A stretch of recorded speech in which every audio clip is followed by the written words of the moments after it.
ای پیغمبر ستا رب پوهیږي چې ته کله د شپې له دریو نه دوه برخو ته نږدې او کله نیمایي شپه او کله د شپې دریمه برخه په عبادت کې ولاړې او ستا له ملګرو نه هم یو ډله دا عمل کوي. الله د شپې او ورځې وختونه حسابوي. هغه ته معلومه ده چې تاسو د وختونو سم حساب نشئ کولای. نو په دې اساس هغه پر تاسو مهرباني وکړه. نو ولولئ له قران څخه هغه څه چې تاسو ته آسان دي. هغه ته معلومه ده چې په تاسو کې به څوک ناروغ وي.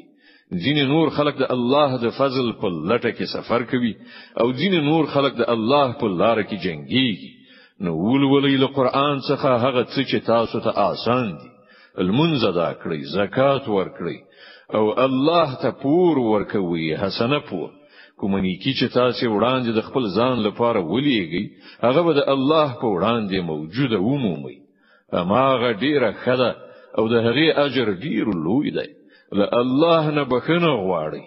بشک الله خو بخښونکی خورا مهربان دی.